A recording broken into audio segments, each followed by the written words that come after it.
Dallas Cowboys, and I want to give a major shout out to Mike Tag. Keep bringing the hype to the Cowboys Nation. We love and appreciate it. Now, can you dig it? Let's get it. Woo! What's up, Cowboys Nation?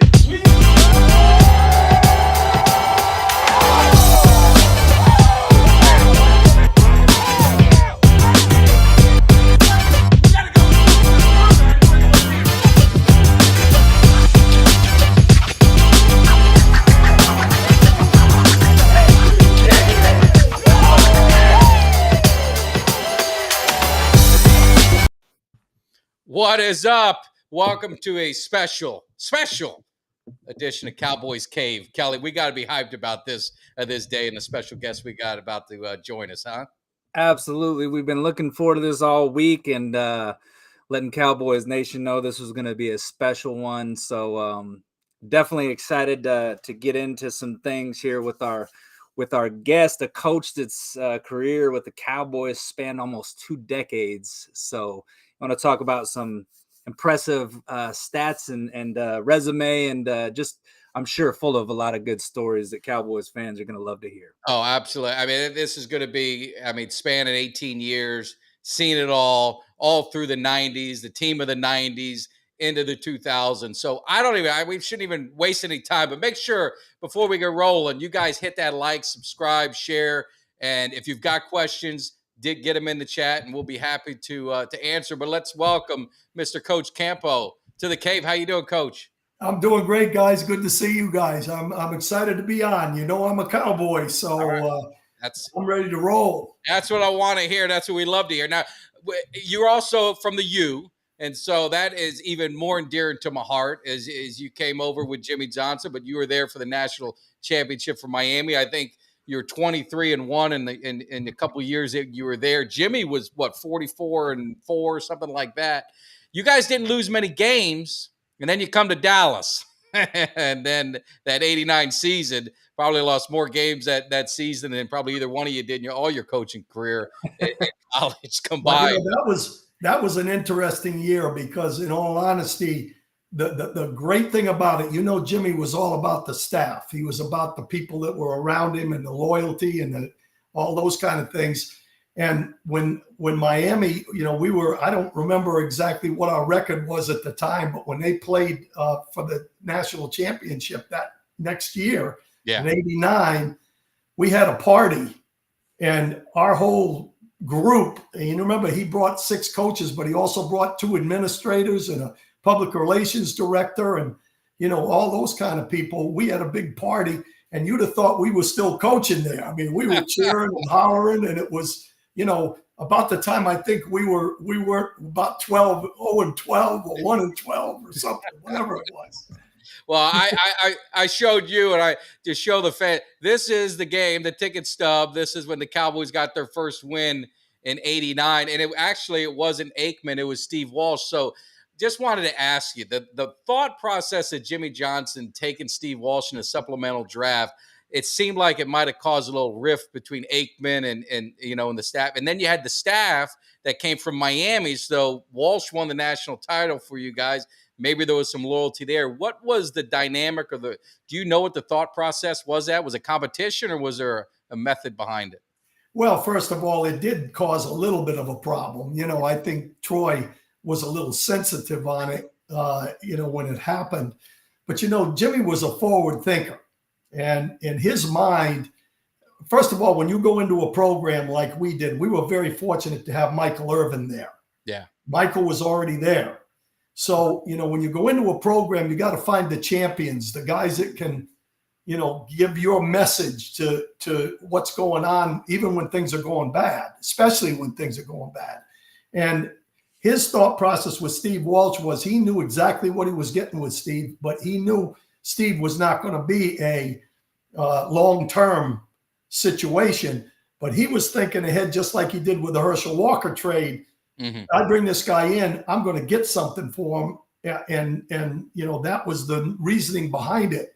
And actually, Steve performed almost better that year than Troy did, because Troy was making a big push from where he was to there, you know, Steve was comfortable. Everything was comfortable, and it was a little easier for him. But there was no question that Troy Aikman was going to be the guy going forward. Yeah. Yeah, that's what I was actually going to ask, because in that season, you guys, you know, it's a 1-15 season. Obviously, there's not a lot of highlights there, but you've got a guy like Troy. So even at that time, I mean, I think he had 9 touchdowns, 18 interceptions that rookie season. Could you see that it factor in Troy? And did you just the way he carried himself, handled certain situations? Could you tell that, like you said, that he was going to be the guy and that he was going to be as good as he was? Did you see those things early on that rookie season? Well, we saw what everybody saw in him, you know, when they drafted him. Yeah. And, you know, he was already drafted when we got there. Basically, he was the first pick in the draft, you know, when I was here. So, you know, they'd already worked out a deal with him before we even made that pick. But the thing that they saw was he's a great leader. He was tough. He said what was on his mind. And, you know, he had a lot of talent. That first year, we didn't have a lot up front. It was a struggle.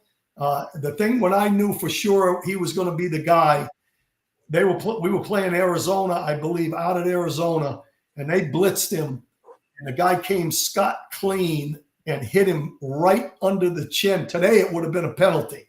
But it hit him right under the chin as he threw about a 50-yard touchdown pass. And I knew right then and there, you know, if you can't rattle a guy, you know, in that situation as a rookie, that was going to be the guy. So I think we saw everything in him. And you know, as it turns out, he was the glue. Everybody else, you know, he wasn't as great as some of the other guys were, the Michael Irvins and the Emmitt Smiths and all that. But he was the glue. He kept everything together offensively. Yeah.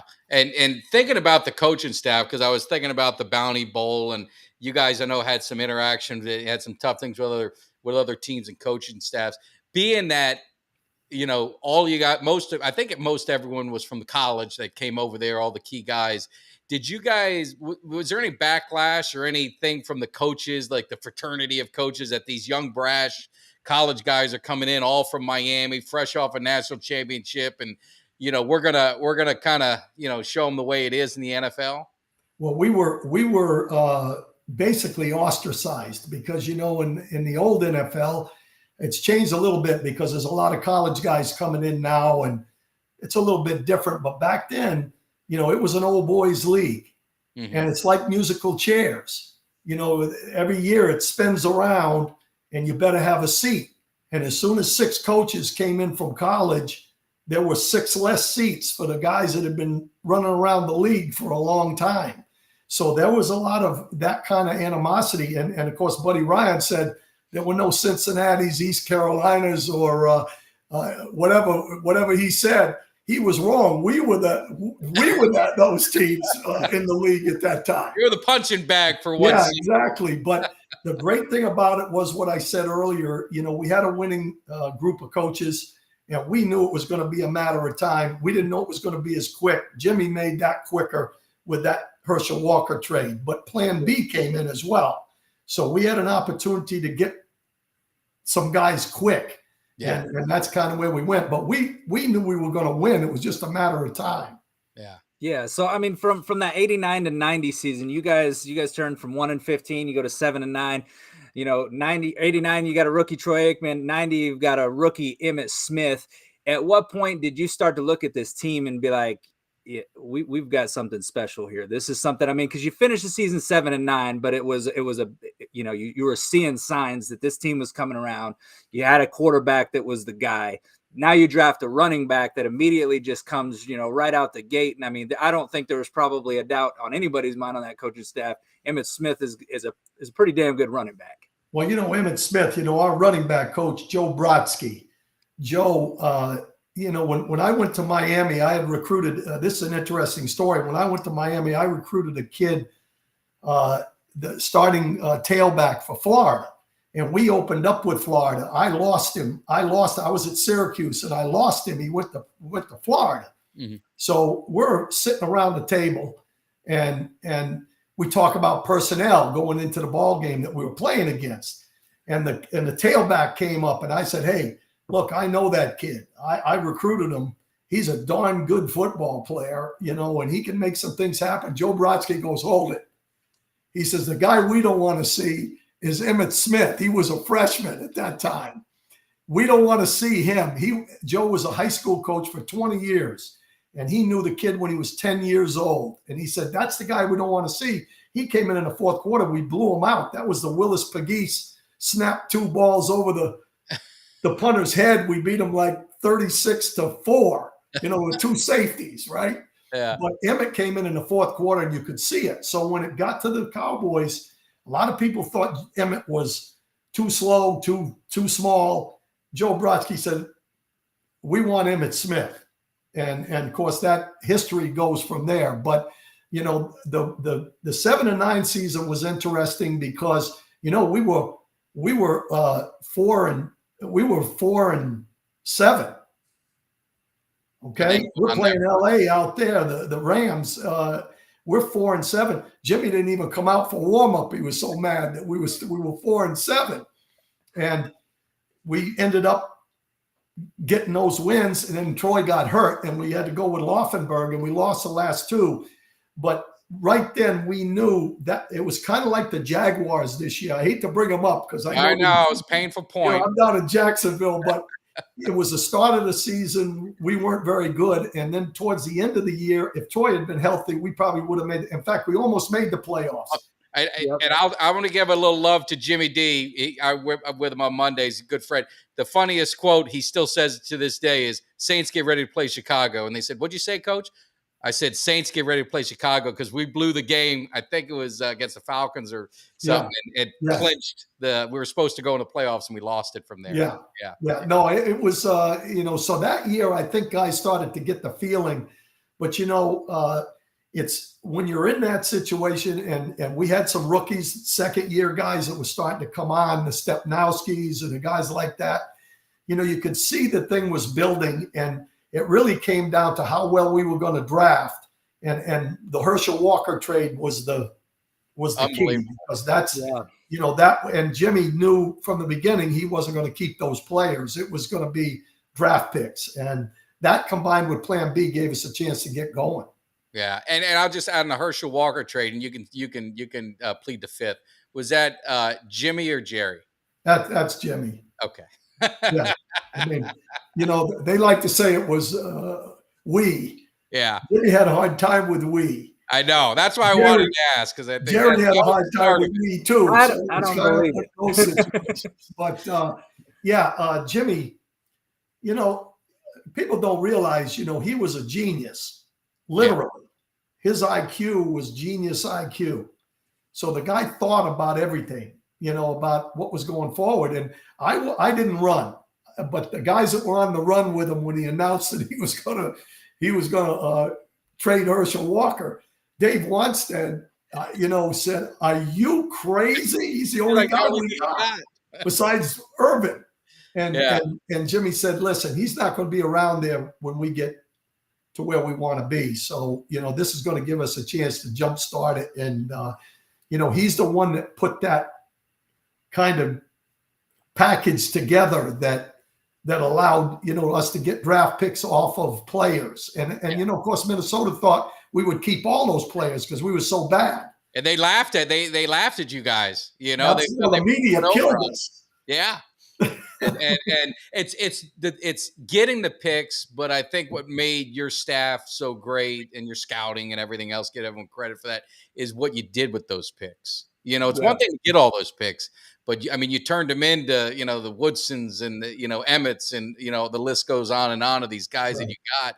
And it's an amazing trade. I don't think there's ever anything been close to that, but it definitely set that team up to go into the, now you're in 91, right? And 11-5, everything seems like it's clicking a little bit faster than maybe us fans. I was desperate. I hadn't seen us win ever, so I was excited. But going into the, that 91 and then into 92, what, you get Jay Novacek. You talked about Plan B free agency, and we had this kind of debate with. Did you see Jay Novacek as this elite tight end, or did he fit the system kind of Troy elevated and kind of, helped him get to where he was at with the Cowboys? Well, I think that was Norv Turner. Okay. Norv, sharp offensive guy. Yeah. And you look at the Travis Kelce of today, that's Jay Novacek. He was not going to be a blocking tight end. We actually got 2 tight ends out of Arizona. The other one was Rob Awalt. Awalt, that's right, Robert Awalt. Awalt was a pretty darn good blocker. So we got a blocking tight end, and we got a move tight end in Novacek. And, we ended up with Vincent Smith, James Washington, the safety, all those guys out of Plan B. It was a pretty good haul that we got. And, I think we knew Jay was going to be a good receiver, but, you could say whatever. We could say now we knew those guys were going to do this or that. But in reality, you're really, hoping they're going to be as good as you think they are. And they were the end of the last 10 players, I think, of every team was involved in the Plan B. So, it was some coaching involved as well. That's the key thing right there. No, absolutely. Well, that 92 team, obviously that's the team that so fondly I talk about, because that's the first Super Bowl that I ever watched from start to finish. I was only 12 years old, but so watch that Super Bowl from start to finish, and that sold me. I was a Cowboys fan from that moment on. But you got this team, and that team is talked about as one of the most talented Cowboys teams ever, right? It's talked about as maybe one of the most talented teams, period. What's your sentiments on that? Was that the most talented team you've ever seen? Because being the most talented doesn't always mean you end up with that Super Bowl trophy, because there's been some talented teams we've seen that maybe haven't been able to get over the hump with the Cowboys. But was that, top to bottom, was that the most talented team? And at the beginning of that season, did you just have a feeling like we can win it all this year? I mean, we knew we could win. Yeah. We knew we could win.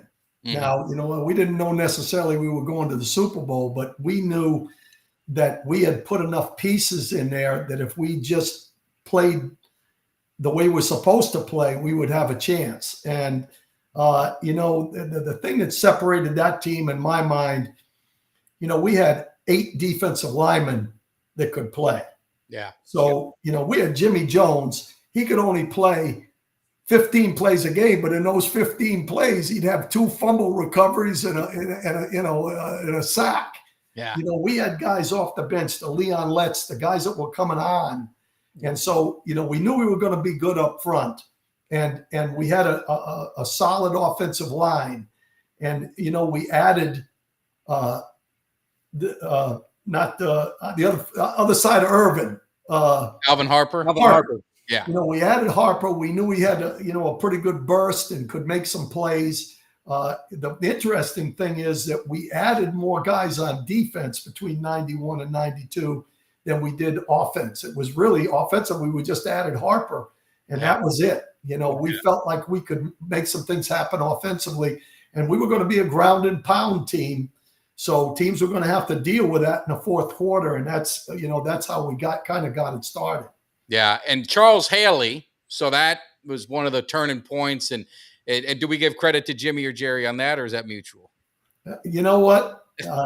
Jimmy felt he could handle him, but Jerry got him. But he was a difficult, and I think Jimmy always said, if he's smart and he's a good football player, I can work with him. And that's him.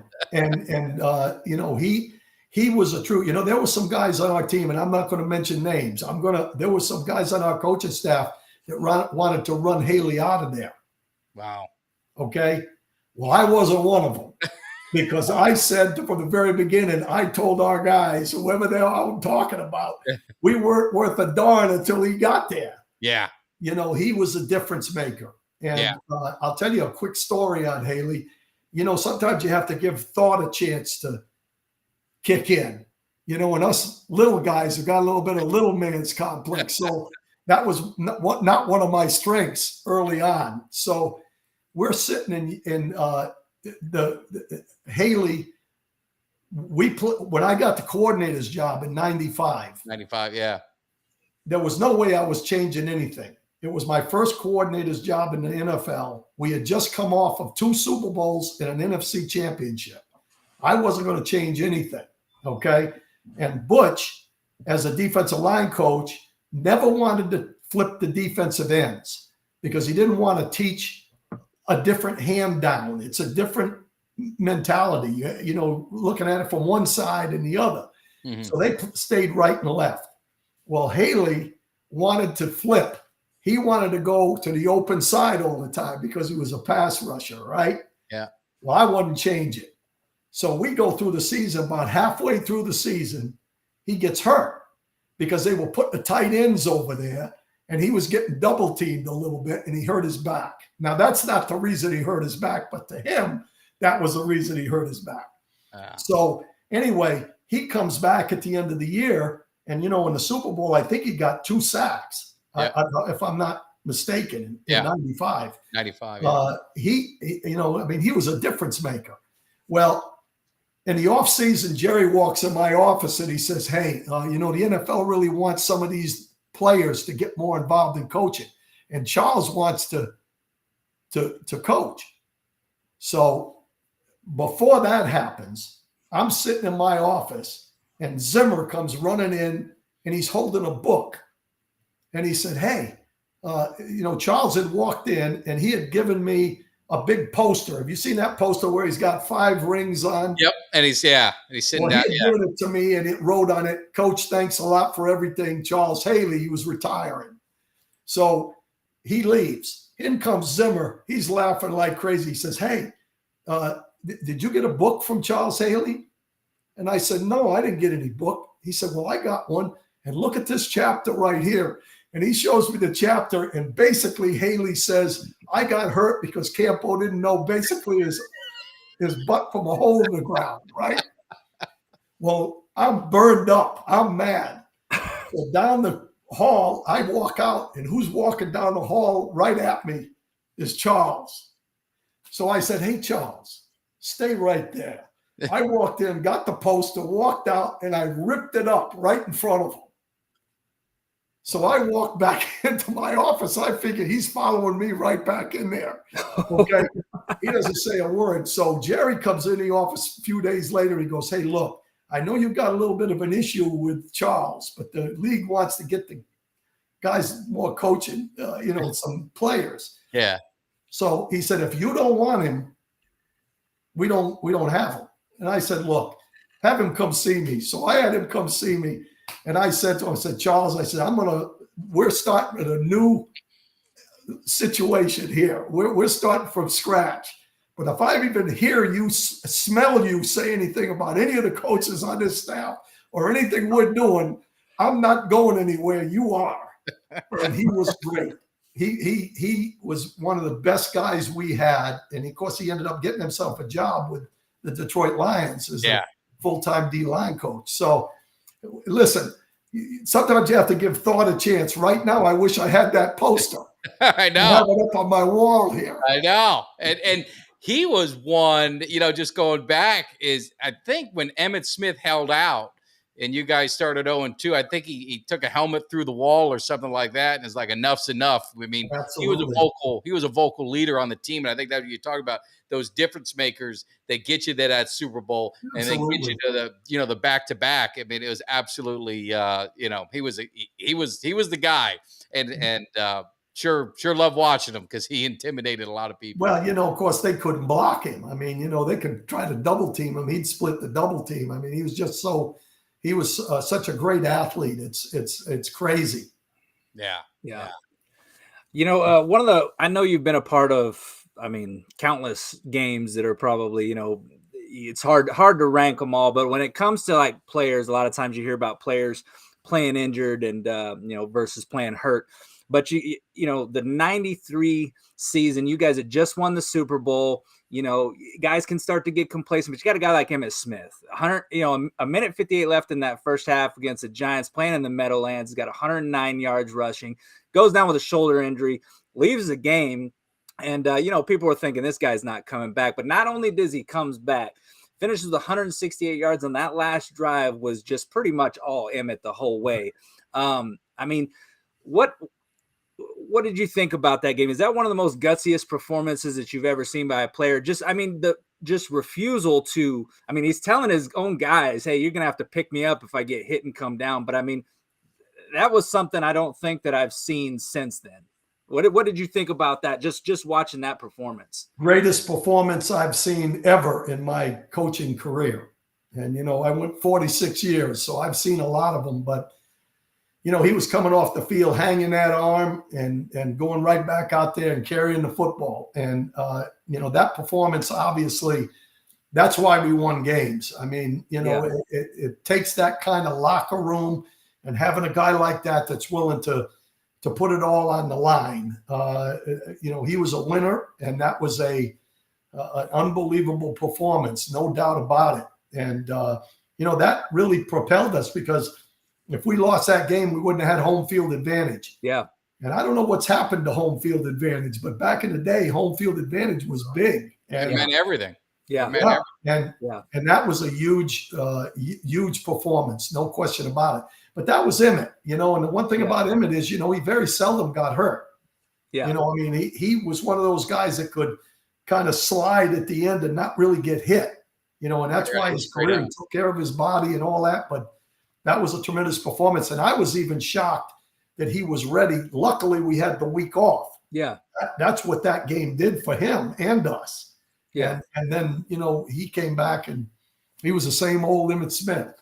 Yeah. Yeah, I think he had a quote after the game. He said something about, I just thought about, hey, if we can win and get this first round bye, I can get a week to rest. If not, I got to play next week. I don't know if I can play. So, I mean, that's just the type of grit from a player that you can't coach that. That just seems like all heart. But I think that's why he endeared himself to the fans and just, football fans in general. So, yeah. And so you get the back-to-back titles. And I got to ask is, now – the world's going to change for the Cowboys. Jimmy Johnson, Jerry Jones, for whatever reason, I'll never understand it. It'll never make any sense to me. They have a parting of the ways. And what, when you hear that, you guys all were with them in Miami. You're with them, all those years. You're building up something. What are you guys thinking? Yeah, it was traumatic. I mean, obviously we were Jimmy's crew. Yeah. And so for us, it was, we just couldn't believe it when it actually happened. The one thing that you learn in athletics, if you're worth a darn, is it's the next man up. Yeah. That principle, whether you're a player or whatever. And, that morning Jimmy came in and said, I think everything's going to be all right, but I don't know.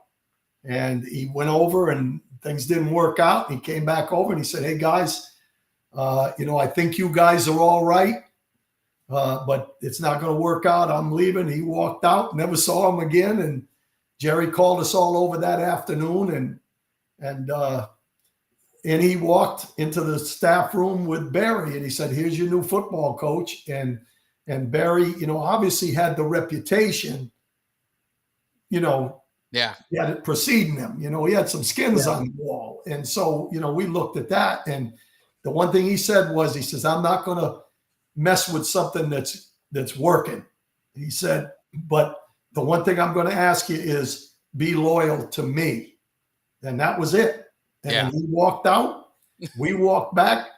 It was just another day getting ready for the next one. But it was a traumatic situation, really.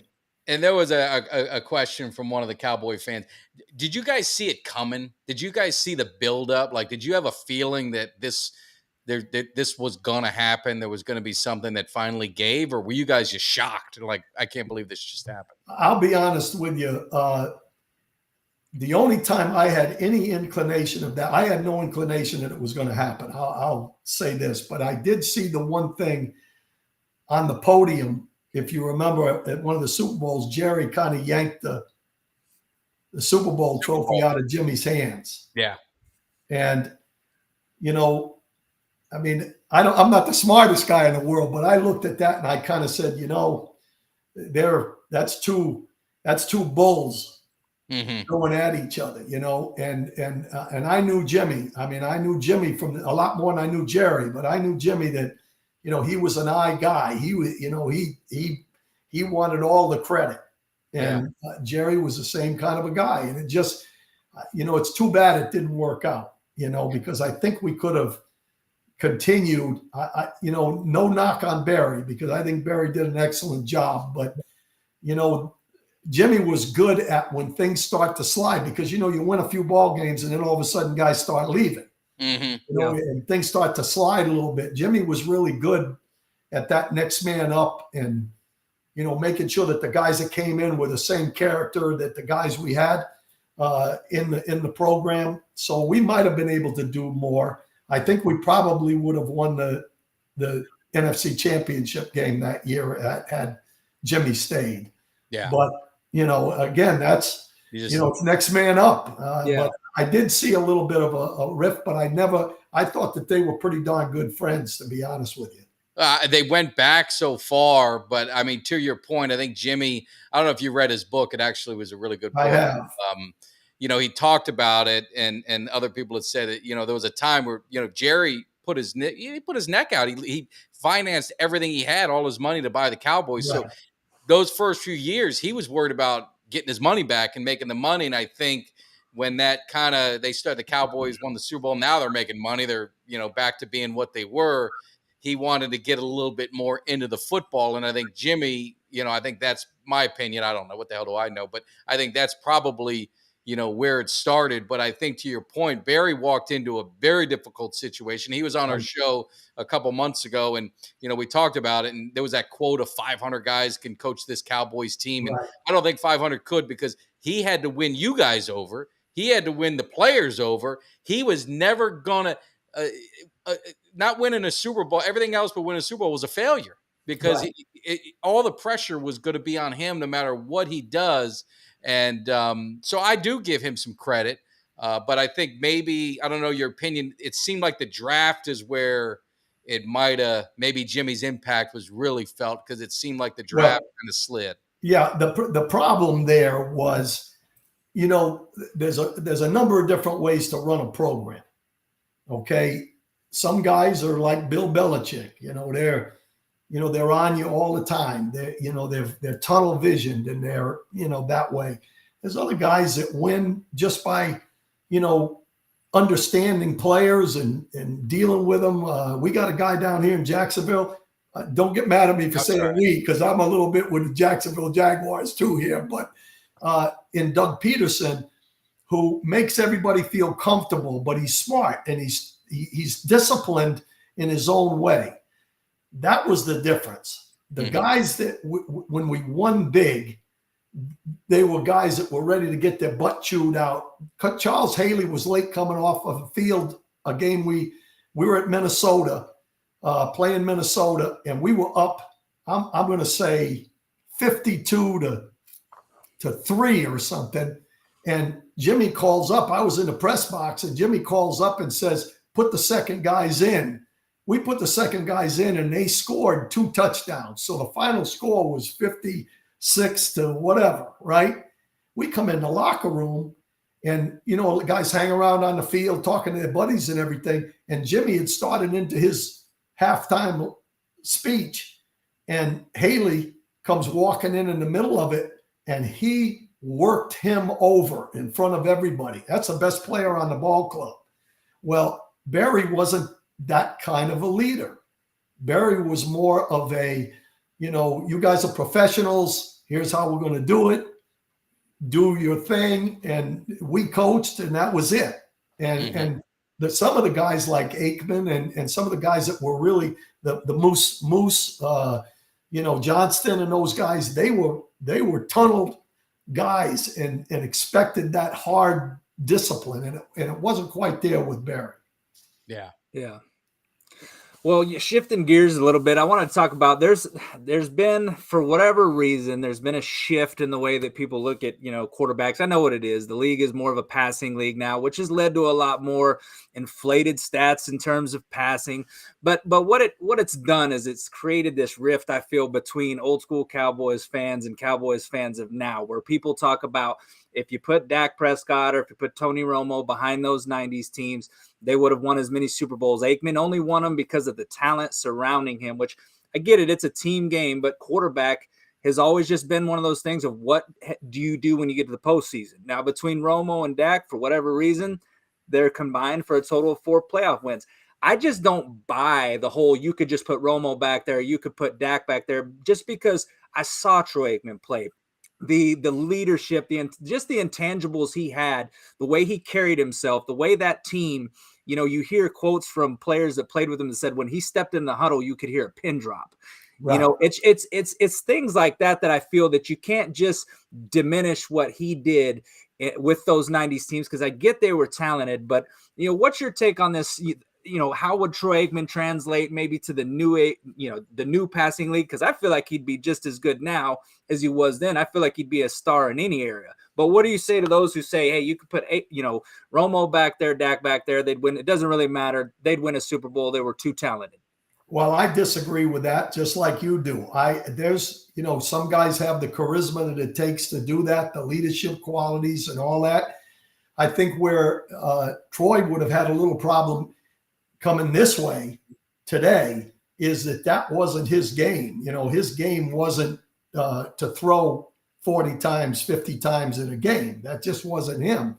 He did need some of the other guys around him because it was the system at the time. The systems today don't fit him as well as they do some of the quarterbacks that are coming out now. When you look at the AFC quarterbacks, every one of the guys in the AFC, all of them can run. Yeah. They've got the air raid, open sets and all that kind of stuff. They're all maneuverable, athletic and all that. Troy was a disciplined leader, and he needed the running game.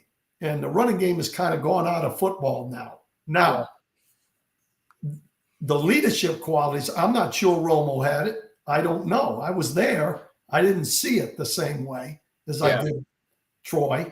Dak, I thought Dak had everything, but inconsistency. I think the one thing that you got from Aikman was consistency. Yeah. You knew what you were going to get week in and week out. I'm not sure you see that with Dak, and I didn't see that with Tony, even though they're both talented. Yeah. I honestly, I don't know what's going on there, to be honest with you, because I really think Dak's good enough. Yeah. In the right situation and they have a team good enough to go all the way. For some reason, it's just not happening. And that I can't answer. I know this. If you don't have one of the top 10 quarterbacks in the league, you're not going to the Super Bowl. Yeah. When Jerry said 500 guys could coach it, I proved that I couldn't coach it. I didn't have anybody under the center. Oh yeah. You got to have guys under the center. That's the key, and I think Dak's good enough, but I think Troy had that winning, whatever it was, the leadership to win, and the guys around him. It was when they stepped in the huddle, no one said a word, just like you said. It was that's it. But the players have changed too, guys. Yeah. The players today are different. There's so much media that they when they're 10 years old, they're on TV and they're playing. High schools are going across the country and playing games against the top teams in the country. So it's a little bit different personalities in the teams today. Yeah. Do you think that with Cowboys, and just jumping on Dak, just your thoughts? So do you think the system could help him be more consistent? I mean, Kellen Moore was there, had their little run. Now McCarthy's taking over the offense over there. That may be Schottenheimer, but McCarthy's going to be it's going to be his offense. Do you think that offense or the system change could bring more consistency in Dak, or do you think that's just you're just that way? You know what I mean? I think the one thing about McCarthy is that he's more conservative. He's a conservative play caller, where the other guy was kind of all over the place with different things. Now, talented, I thought he was talented, Kellen. Yeah. He could come up with things to do. But I don't know that there was I watched all the Jaguar games. I'm on the press box on game day, and watching the Cowboys, leading up to the game with the Jaguars, I really didn't see, if it's a defensive coach, who are they? Mhm. From week to week, they were kind of different packages. And Yeah. to me, you have to have something that you hang your hat on. Have an I identity. didn't see that. And I think McCarthy will be a little bit stronger in that area. Yeah. And just to, you were at the Jaguar game. I was there. I had to witness this thing. So if you watch that, that was their offense in a nutshell. The inconsistency, they jump out to this big lead. I'm ready to have a nice party in Jacksonville. Nice drive home back to Tampa. And then the second half, I don't know what happened. It ended up being a long walk back to the parking lot. And I tell you, anyone who hasn't been to a Jaguar game, a lot of fun. The fans, I mean, I had a blast. It was great. That was a good one. But it was a party. It was a party. My son, one of my boys, all my boys were at the game, and they're Cowboy fans big time. But the biggest one, I was in the press box, and when the Jaguars started to make a little comeback there, being a coach, I'm watching. I'm said, listen, this game's not over. Yeah. So I'm texting Eric. And I'm going, this game's not over. And he's texting me back, it's over. They got no shot. It's over. It's over. And then, it started getting a little bit shaky. And then obviously it imploded, Yeah. But the Jaguars did that to a lot of people this year. So they were, I told people when the schedule came out, when I look at Jaguars, I wanted to play him early. I didn't want to play him late because I've seen Trevor Lawrence. I'm an ACC guy being Miami. So I've seen him play. You saw him out of high school, and he's going to be a great quarterback. I mean, there was no doubt about it. And you just saw him getting better and better. And I'll never understand, either we fumbled or he snapped. Something happened at the end of the game where it was I thought we sealed the deal. There was hardly any. Absolutely. He fumbled. He fumbled. He rolled out and dropped the football. And it's like, I don't know what the hell happened. So that's what I mean, to the identity of the offense. Back in the day, it's over. I mean, we're gonna smash it. We're gonna run out. That's what I'm talking about. They weren't. They had the personnel to seal the game, and they didn't do it. And that's what, I see that a little bit.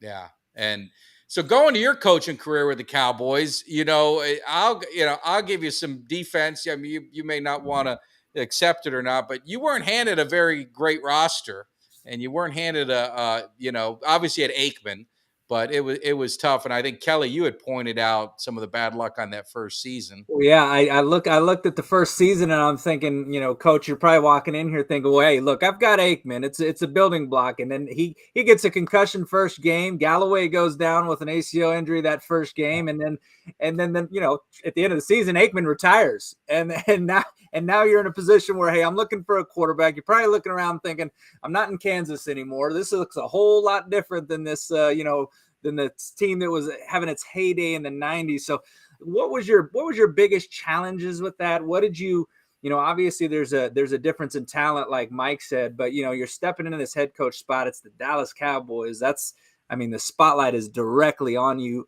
I mean, what were your biggest challenges in trying to get this team to be a winning program and continue with the legacy that you had built with this team? Well, first of all, I'm very appreciative of Jerry, regardless of how it turned out. It was a big plus in my career to get there. I never really ever thought I'd be the head coach of America's team. So even though it didn't work out, I was one of 32. Yeah. And not a lot of guys have been in that seat. I also knew that it was a little bit of a transition time. And the one thing I knew was Jerry wasn't going to pull the trigger on me quickly. Yeah. Because, I trusted him as far from a loyalty standpoint, but I also knew that he was a businessman. And if things didn't go well, he would do whatever it took to keep things going, in the right direction. The thing that really was the hardest thing for me was, we didn't have Irvin either. Yeah. And we had lost a lot of players. Michael got hurt the year before. Then Galloway goes down. It was really, if I had to do it all over again, let me just put it this way. If I had to do it all over again, I would have been more involved with the offense. I wasn't involved with the offense enough. Yeah. Because I think we could have controlled things a little bit better than we did. But the biggest thing was I knew this was a transition time.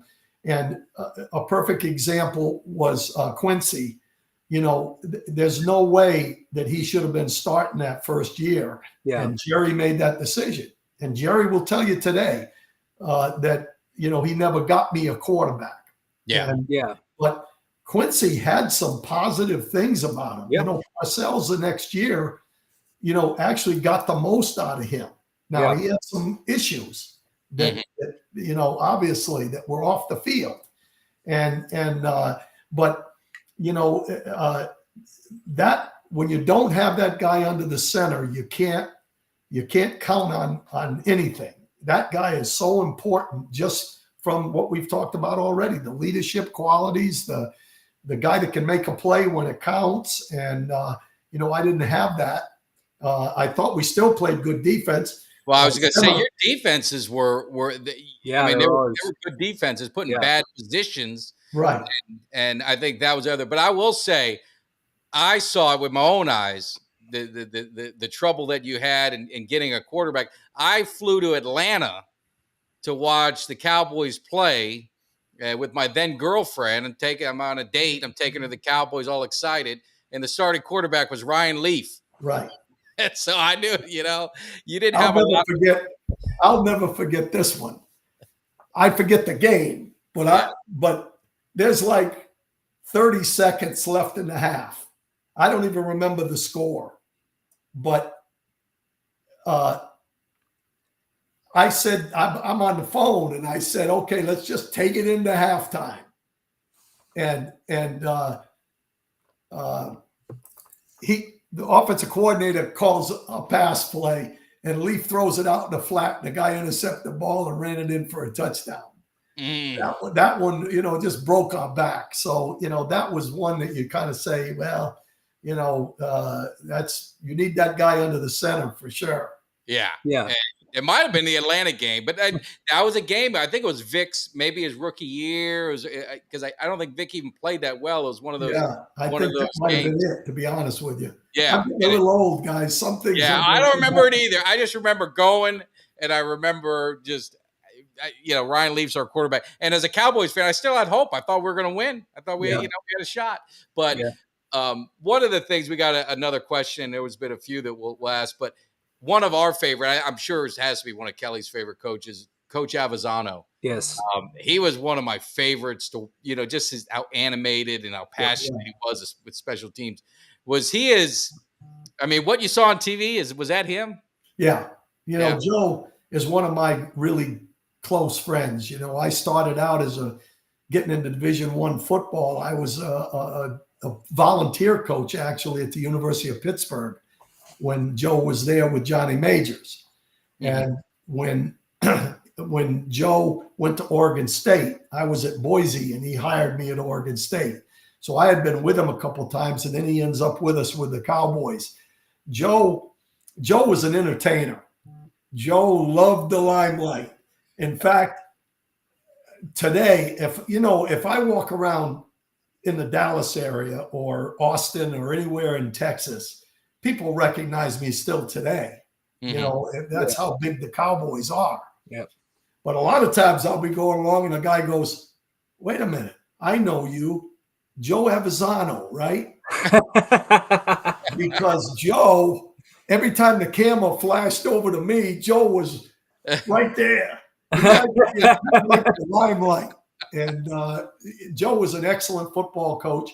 And, you know, his special teams, you know, he's well revered in the league as far as his abilities, and just passed away too young. And his wife just passed as well. It's too bad. But I love Joe. Joe was a neat guy, and you know, he was a singer. He couldn't sing a lick, but he loved entertaining, and he hooked himself up. He did what it took to get him, you know, to where he was. You know, and he would sing with some of the country guys that came into all the places, and he couldn't sing. He couldn't sing at all, but he was up there and enjoying it. And that's what the world is all about. When you have a chance to do something, do it, and don't even look back. And it didn't matter to him whether people thought he could sing or not. He was going up on stage. That was all there was to it. Yeah. I know John Madden loved him too. So yeah. So you've coached so many players through the time. Some of them Hall of Fame, some of them not. I got a couple of guys, two of the linebackers that were in those early 2000 years. Dak Gwynn and Dexter Coakley were both undersized linebackers, but it just seemed like those guys had something about them where they were always around the ball. They were tough guys. I mean, you couldn't tell that they were undersized by how they played, because they played like, they just played with a ferocity that may not be Hall of Fame guys, but I feel like those guys were key staples in that defense during that time.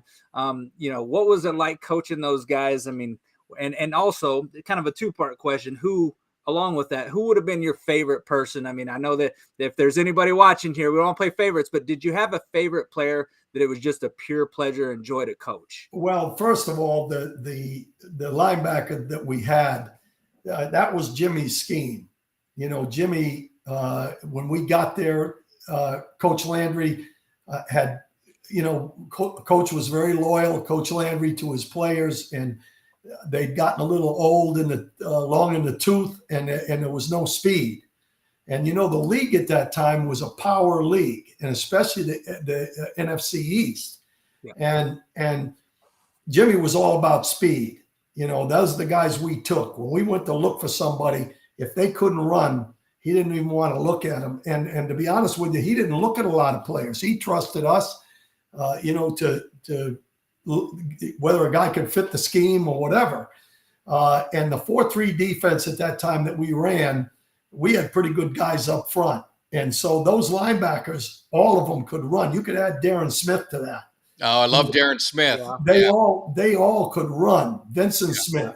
Those guys were all guys that had speed. And that win, I went and looked at, when I went down to look at the linebackers, there was another linebacker, and I'm sorry, but I don't remember his name, everybody was talking about. It was a guy that ended up in the league, a much bigger guy.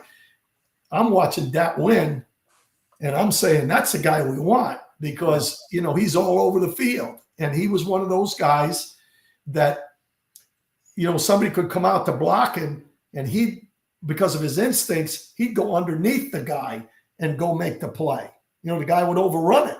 Yeah. He just had that ability. And Dexter Coakley, he was a DB playing linebacker.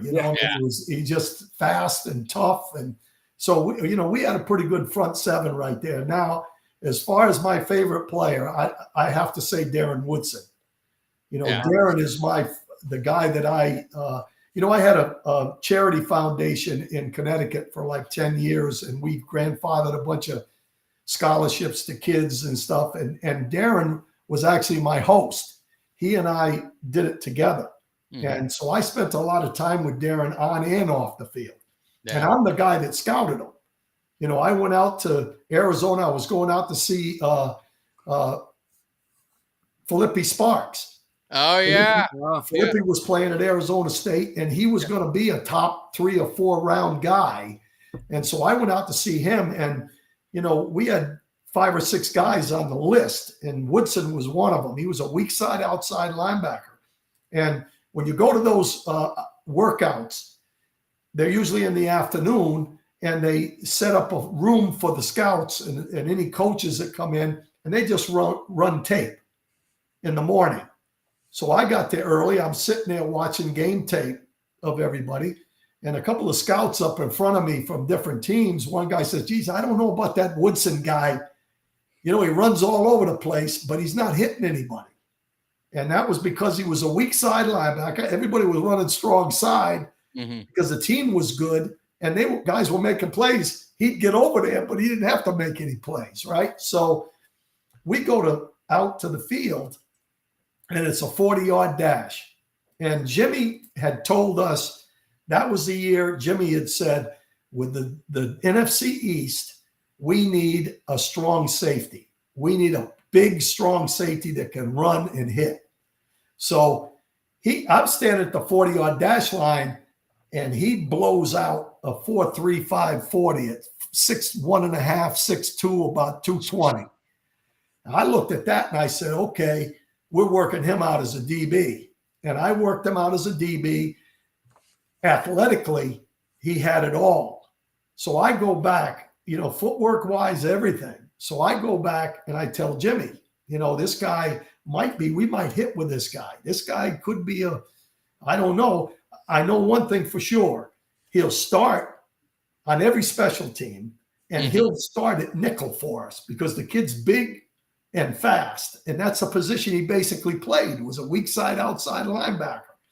So draft day gets there. Jimmy calls me in and he says, all right, tell me about this Woodson kid again. So I go through the whole thing. I'm thinking he's going to take him in the 3rd or the 4th round. He takes him at the top of the 2nd round. And the rest is history. Yeah. The one thing I told him, though, was I don't know if he's going to be a big interceptor because he's never been back there. I don't know. He'll be a safety, but I don't know about the ball skills and all that. And come to find out, probably the reason he's not in the Hall of Fame is because he didn't have a ton of interceptions. But boy, he had a bunch of tackles and covered a lot of people and a lot of knockdown passes. And he's just a great player. But a good kid. He came from one of the toughest areas of Phoenix, and most of his friends are either in jail or dead. Wow. Yeah. And he's I met him once, but he's just such a humble, great character. And really, he was ahead of his time in his position, because of the speed, like you said. Yep. I mean, that wasn't normal. And I don't understand how he's not in the Hall of Fame. And I hate to compare, players, but I think John Lynch is, obviously he's a great player, and Leroy, Butler's a great player. But I would put Darren Woodson, at their level or higher without any hesitation. And I just don't know why he has not. And I think it's that safety thing, right? They're never big on putting safeties in the Hall of Fame. They make that's not a big position, and he, statistics are big. Those guys, those guys that are making a decision on that stuff. A lot of them have never seen the guy play. They're looking at statistics, and he leads. He's the all-time leading tackler in Cowboy history over Leroy Jordan. And that says a lot. Leroy Jordan played a long time. Yeah, I'd say that's a pretty good stat. But, yeah. So, but one other one, because you were on the field, and obviously we could not bring this up. Emmitt Smith, near and dear to my heart.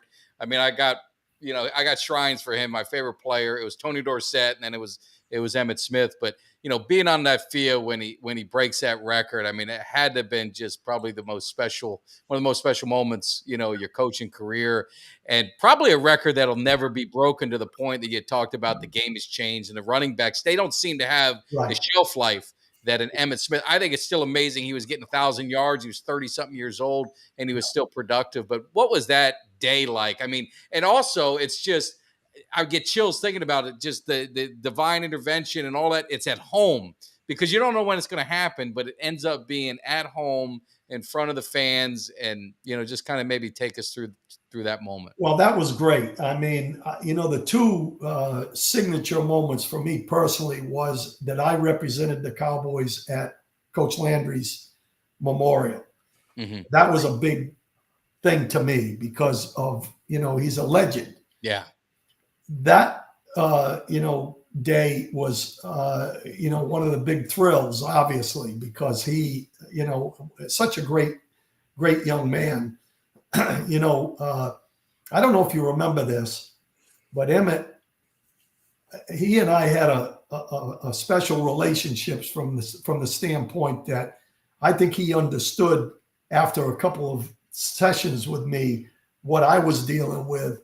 And he, going to Arizona, he kind of saw that there was the grass wasn't always greener, when you go somewhere else.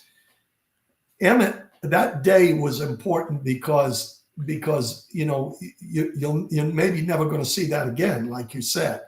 And, but Emmitt, I don't know if you remember this, But Emmitt went in the paper the third year, our last year.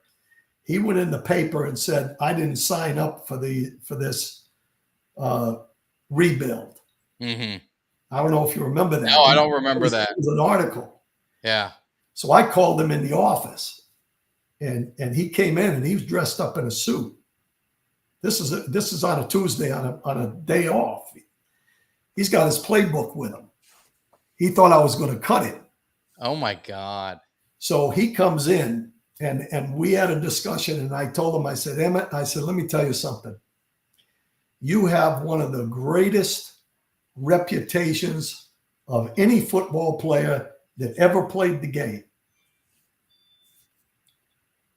When you go to come out and say something like that, people are not going to like it. Yeah. You're kind of hurting your reputation." And, he agreed with that. I never heard another thing. But the next week, I don't know if you remember in the paper, it came out. They had a picture of Darren Woodson and they had a picture of Emmitt. And over Woodson, it said winner. And over Emmitt, it said whiner. Wow. Oh, Not. And he came to me right after that thing came out. And he said, "Coach, that's the greatest thing I've ever heard from anybody." So when he went to Arizona, I went to Cleveland. Mm-hmm. We played Cleveland. He was hurt. He came in the locker room to see me because he knows that I, steered him in the right direction on that one. Yeah. That's something that he did not want to happen, and he still has a great reputation. Great young man. Yeah. I mean, it just and still usually, and again, I guess he's still young enough, but and you said he didn't take a lot of hits, but he played a long time. And you see these running backs like Ezekiel, the stuff that's going on with him is, as he lost a few steps, Right. and you see these running backs that are so great. And then it just, boy, when it hits a wall, it's like, it's over. And it's like, where'd these guys go? Emmitt Smith was just consistently good for that long period of time. And people forget all the playoff games. I mean, the amount of playoff games that the Cowboys played, that was like an extra season or two on top of his career. Absolutely. I just amazed at how he took care of his body. Unless he's that's not the as key. good as, he looks, but man, he seems like he moves around pretty well. That's the key, is that he knew how to take care of himself. And anybody, the shelf life of a running back is about 3 years. Yeah. And he went, how many did he go? 11 or 12 or 13? More than that. a lot. I mean, he had 18,000 yards. Yeah, he played, it was what, 90, and then he was 2000. Yeah, I was at Cleveland. Yeah, 2000, yeah. 13 13 years, something like yeah, that. I think 13 years. Yeah. Yeah, that's impressive. And that was, Emmitt, we used to have discussions of who the best back was in the league. And, my favorite was Emmitt. Yeah. A lot of guys, it was Barry Sanders. Yep. And I just felt that Emmitt was, I'm a conservative. Yes. So Emmitt was 4 yards, 5 yards, 10 yards, 4 yards, 3 yards, 8 yards, 20 yards. Whereas, Barry was 3, 6, -5, 50. It was just a completely different kind of a back, and Emmitt was so consistent. That's exactly what our team needed. Yeah. And, he knew how to avoid contact. Yeah, I get in arguments with a lot of people because I'm an Emmitt defender. I don't know, Kelly, if you're the same. But when it comes to Emmitt and Barry, and I say Barry, he's a great, God, he's a great runner, pure runner. Yeah. But I think if you give me a Super Bowl, I'm taking Emmitt Smith all day, every day, because Barry lost a lot of yards. I mean, he would get a lot of negative plays. He was -5, -10, and then he did a big one. Yeah. And I know Jimmy Johnson was, he hated negative plays, and I'm sure, you followed that same thing. So that's something that caught him. Always stuck in my head. But I want to ask you, because when I get the argument, Emmitt Smith was only as good because he had the greatest line in history, which I would argue a little bit about. And I think it was a great line. Don't get me wrong. But, a lot of those guys were free agents and late round. I mean, they bonded together and they did a great job. But I always remember when Emmitt Smith held out and you had Derek Lassick running the ball, and it didn't seem like it was that easy. So I think Emmitt Smith never gets the credit he deserves, because they always fall back on that line. I don't know if you agree or disagree. Well, listen, he doesn't get the credit he deserves because he deserves it. You know, that's a perfect example. Jerry wasn't going to pay him what he was worth. And he holds out those 2 years, 2 games, and he paid him. Yeah. You could say whatever you want. It was the same offensive line, the same quarterback, the same receivers, the same tight ends, but the running back wasn't there. So you can say whatever you want. He was in a conservative offense where the running game is paramount, which it was during that period of time. You have to have a guy that can do it. And he did it. Yeah. No doubt. Well, going back to, the 2000s where when you're coaching, 2002, I looked up and I kind of forgot this, to be honest with you. And I was talking to Mike the other day about it when we knew we were going to have you on. So 2002, Quincy Carter's your starting quarterback. You guys are 3-4 at the time. And it's looking like we're going to get over this 5-11 hump, right? And I remember watching Quincy at the same time. Had a little bit of propensity to be a little loose with that ball, throw some interceptions, but there was some flashes. There were some things that were like, hey, this guy, he might do something here. But he gets into an argument on the sideline with Jerry Jones and suspended the rest of the season. So then you got Chad Hutchinson. Obviously, he only wins 2 games. We know that. But what was the argument about? Because I don't remember it. I don't remember hearing about it. But what was the argument? Do you know what happened between Quincy Carter and Jerry Jones on that sideline? Well, I don't remember. But I do know that he had some issues that were being dealt with. Off the field. Okay. So I'm sure it was part of that, but I don't really remember exactly what the scenario was at that time. I know this with Quincy. Deep down inside, that kid's a pretty good kid. Yeah. He has kind of turned his life around. Yes. He's involved with kids. He's I think he's been sober for a number of years, whatever he was involved in. So, I really don't know exactly what happened there. I just can't remember what the scenario was. I just feel like you could have given Jerry a call and said, hey, look, man, you stuck me with Chad Hutchinson. The next year Parcells comes in and he gets the playoffs with Quincy. I felt like I could have done something if you hadn't put him on the bench, listen, Jerry. when before I left Dallas, I did some TV stuff in Dallas with Cowboys and Channel 11, and how in the preseason games they have a guest commentator along with Bill Jones and Laufenberg or whoever were doing the game. Well, the one that Romo got hurt in when Dak came in, that was in Seattle, and I was the guest guy. So at halftime, I'm sitting there, and the guest at halftime's Jerry. So Jerry comes in, and so I get up. There were only 3 chairs there, so I get up.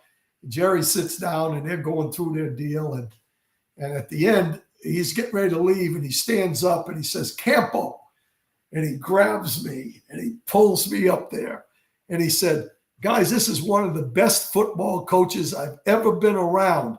I didn't get him a quarterback," and so he knows the situation. I mean, and I really don't use that as an excuse. That's why I say that, I thought I could still get it done no matter what the situation was. But, when they made that last year, we had Tony Banks. You remember Tony Banks? I remember Tony, with the Ravens. Okay, well, Tony Banks during OTAs was a starting quarterback, and Quincy was the backup. Yeah. And that's who I was going into the season with, because I didn't think Quincy was ready. And I felt that Tony Banks could win 8 games and I might be able to keep my job, because I knew I had to win more than 5 in order to keep my job. Yeah. Well, we go to training camp the first day. Tony's the starting quarterback. Quincy's the backup. Jerry calls me down. He says, "Look, we made the decision that we're going to go with the rookie for the going forward." And I said, "Jerry, he's not ready." And he goes, "I know, we know that, but we feel that's in the best interest." So as I'm getting ready to leave, my thought was, we'll see. And this is the first day of training camp. I said, "We'll see in in preseason that he's not ready, and we'll go with Tony Banks. And I get close to the door, and he says, "Oh, by the way, Dave, we're cutting Tony Banks today." Oh my God.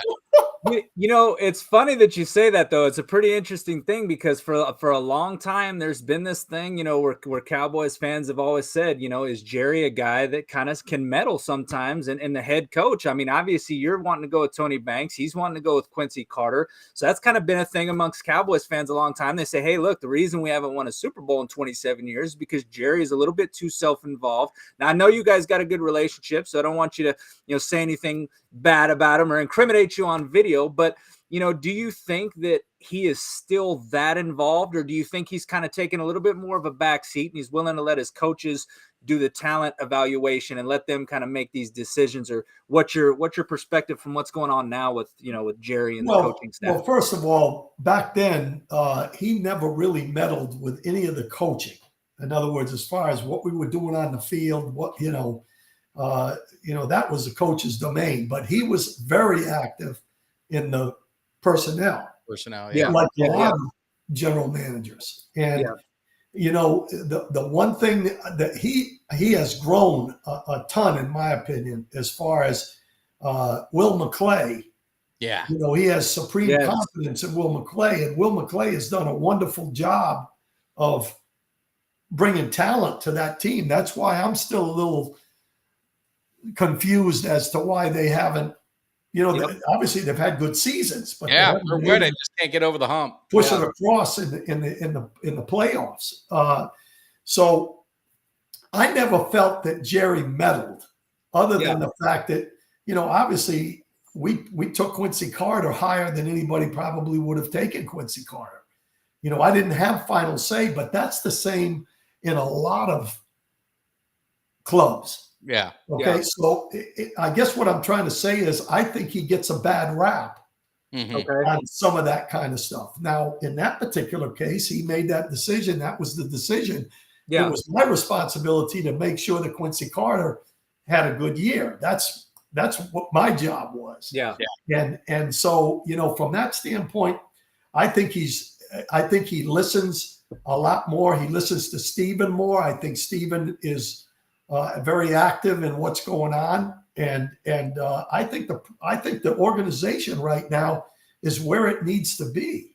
I think anybody that says that he's doing too much, the reason they're not winning Super Bowls is because he's meddling with the coaching. I just don't see that. They got the talent. I mean, they got the talent. For whatever reason, it's just in the playoffs. And I mean, like you said before, it really comes down to the quarterback, and unfortunately, Dak's inconsistencies, in those, and it's just really against San Francisco because I mean, I was at the Tampa game, he was lights out there, and even the previous years against not St. Louis, against the Rams, LA Rams, he played a good game. We just couldn't stop the run. They ran for like 300 or 400 yards against us or something, and I mean, so he's played okay in every game, but San Francisco, either just the personnel is just not a good fit, or maybe more just kind of didn't give him the best opportunities for success. So I believe in him. But the one thing we talk about all these things, and I tried to get Barry to take the bait. He was quick to squash it. I'm going to try with you. So as Cowboy fans, we have this, we think that there was a rumor years ago that Jerry Jones maybe signed a deal with the devil. Just give me one Super Bowl without Jimmy Johnson, and I'll never ask for another one. And it just seems like ever since Jimmy Johnson left, we cannot get over the hump. And now the Cowboys have lost some playoff games in bad ways. I mean, you talk about the Dez Bryant, you talk about the 3rd and 19, you talk about San Francisco. So anything that could go wrong has gone wrong in the playoffs for the Cowboys in heartbreaking fashion.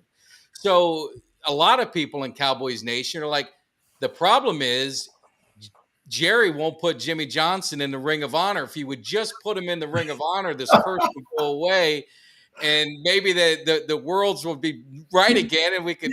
There's a core at the top of it, right?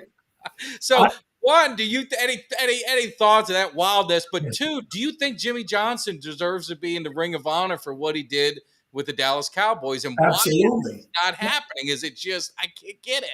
He's in the Hall of Fame. He's definitely one of the guys that, and Jerry has told him point blank, when I was standing there, I'm going to put you in the Hall of Fame. And Jimmy, I don't know if you heard this, but Jimmy said to him, is it going to be while I'm alive or when I'm dead? Yeah. And all they did was laugh. Both of them laughed. So, I was up there, and when Jimmy went in the Hall of Fame, and that conversation happened. Yeah. And so, I mean, he deserves it. I think Jerry's going to do it. I just don't know what the hesitation is. I don't. My belief, and I could be wrong, is I think if the Dallas Cowboys win the Super Bowl next year, Jimmy Johnson gets put in the next season. I think that I was there when Jimmy got his Hall of Fame ring in Dallas, and it was at a Monday, and the crowd, again, chills. I just love those years. But the crowd and the love that Jimmy has, with the fans, and he did, how about the Cowboys, and he did all of that. And I just don't know if Jerry can take it, because I think he's just reminded that what could have been, and like I said, it wasn't Barry Switzer's fault. He won a Super Bowl. He did what he did. But what could have been, it's just a reminder, and the fans are going to remind him one more time that night. Yeah. And I just think that's really the holdup. It's pride. Yeah. It's pride. Yeah. It is. I think that might be some of it. But I think that their relationship right now is pretty good. Yeah. I mean, as good as it can be, I guess, under the circumstances. I've seen them interact with each other, and Jimmy's not fake. No. Jerry's a salesman. Jimmy's not fake. So, that interaction has been pretty good now, in my opinion. So I think it's going to happen. And I think your point, Mike, is probably a good one, that once Jerry establishes again that he can do it, maybe that's the catalyst. And he couldn't do it after Barry because it was too soon. And it so was Jimmy's guys. That could be. Yeah. No, but I tell you, do you anything left that you can think of, Kelly, that we missed?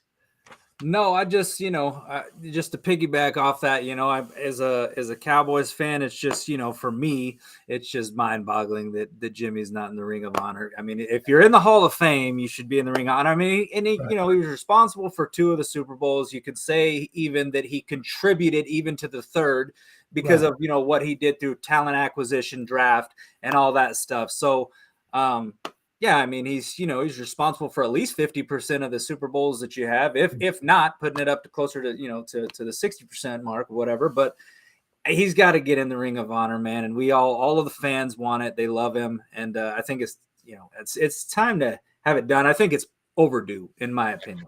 Right. Well, that what you just said is correct from the standpoint that defensively, we didn't do anything different in 95 than we did. Yeah. It was Jimmy's scheme. Right. Yeah. We just used different things in the secondary. We changed up some things, bringing some things in, but basically that defense was the same defense, and the offense was basically the same offense. I mean, the player acquisition was a little bit different. But he built, and I'm going to say Jerry too. I mean, they built a pretty darn good machine there for a number of years. Yeah, no, we would have won something in '96 if Dion and Irvin hadn't gotten hurt. Oh, in that Carolina. Yeah, we would have won that year. Yeah, we would have won. 96. 96. No, and that's when you just started to see it. Just the injuries and really the lack of draft success. Yeah, just missing on so many guys. Of course, Larry Allen. That was phenomenal to get him in '94 Hall of Fame. You know what the difference was in the draft? The difference was that Larry Lacewell was just like Jerry. He felt we could fix anybody. So we took guys that had to be fixed. Yeah. As opposed to Will McClay takes a guy that's already there and just has to be improved. Yeah. A little bit. I think that's part of the difference. No, we just didn't draft as well. from that time on. Yeah, I could see it because like even you look at the draft now, and Tyler Smith, the Cowboys fans, they destroyed this poor kid. That what a waste, and he ended up being a savior for us that year. Yeah. I mean, he played phenomenal. Micah Parsons, I mean, Yeah. he got. Cowboy fans can say whatever they want. We got the tape to prove it. When he got picked, I've got all the comments because I did my hype video when we got him. And they absolutely destroyed them. And boy, did that seem to work out. So to your point, I think they're looking at that more. They're looking at, that not the, and I don't want to talk about like Shante Carver and Dwayne Goodrich, some of those draft picks that they had some issues, that ended up rearing its ugly head to them for whatever reason. I mean, it just makes it more difficult. But I tell you, Coach, we're over an hour. And I could talk 5. This is where I told you, when it comes to me, you get Cowboys, I'll talk 10 years with you. And we had a great time, but I just wanted to bring in a special guest at the end because, I know you love Jerry. We love Jerry. So sometimes Jerry will pop in the show and he's here and he's going to make a little special appearance because he has something that he probably wants to say to you. You got it. All right. Well, now, Dave, it's been a long time, very long time.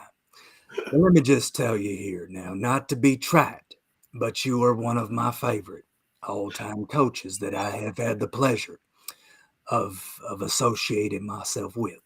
Now, I understand that we brought you in, and you were always full of fire and passion. I like to call you my little Italian stallion. And I just feel that you've always been a great representative of the Dallas Cowboys franchise. And I want to recognize here that I gave you Vienna sausages and expected that you cook me a 5-star meal. That wasn't realistic, and I want to apologize for that. But I do have a bone to pick with you, Dave. I was at the Jaguars game, and I saw you cheering for the Jaguars. Now, you're a Cowboy. You always will be a Cowboy. So next time we play the Jaguars, you're going to have to come sit next to me, and we're going to get you right with this Dallas Cowboys fan base here. We don't want things going sour, Dave. But, hey, all is forgiven. Jerry, thank you so much. And I'm very, very proud. I was one of the people that helped you get one of those. 3 of them. That's the greatest, man. Love it. Love it. You guys, I really appreciate you having me on, and I love your enthusiasm and everything. And really,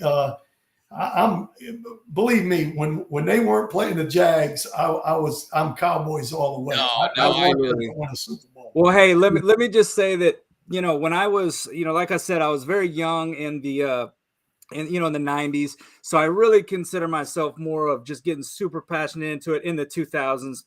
And despite the 3-5-11 records, man, I never had a bad thing to say about you. I thought you were always a great coach. I thought you always improved the defense. You always had fire and passion, and I love it. So for me, it's an absolute honor to be able to talk with you. If somebody would have told me back in 2001 I'd get an opportunity to talk with you in a setting like this, I would have probably laughed him out of the room. So it truly is an honor to be able to talk with you, and just thank you for all the great stories, answering questions, your time.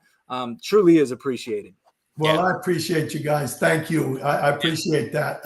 Listen, I had a great career in Dallas. All my kids graduated from the same high school. And in the coaching business, that doesn't happen. Coppell High School, they all made it through there. So that's a plus. And, I love the Cowboys. And believe me, I'm going to say it one more time. I appreciate Jerry Jones for giving me that opportunity.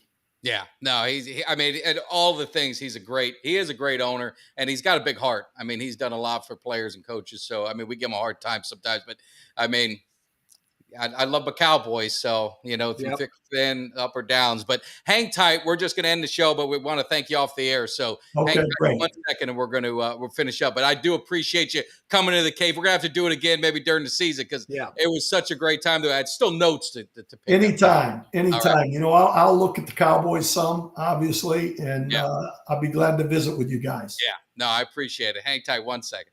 Thanks. All right. All right, Kelly. How about can't ask for nothing better than that. If you're a Cowboys fan, you bring a legendary coach to the team with 3 rings and all that kind of good stuff. So, I mean, Cowboys Nation, are you not entertained? No. Yeah, I mean that you can't get any better than that. It was smooth, it was flawless. You could tell the guys got the passion for football, and it's just an absolute joy to hear the stories and so many, so many different teams and the ups and the downs that he was with, and just through everything, through and through, a Dallas Cowboy will always be a Dallas Cowboy, and that's the kind of thing that we love, man, because that's what we are: passion. Love the Cowboys, and it's just great to see it, and truly a pleasure. Yeah. So we will be back. It's draft week next week, so I don't think we got a week off because Kelly's going to be live in the draft, but he might pop a video in every now and then. We're going to see what happens, but you guys make sure you hit that like, subscribe, share. Like I said, we've interviewed a ton of Cowboys. This is probably one of our favorites. It was so much fun going down memory lane and hearing all the stories, but you can go back and see all the other ones in the archives. They're there forever. So we will see you next week. Have a great weekend, and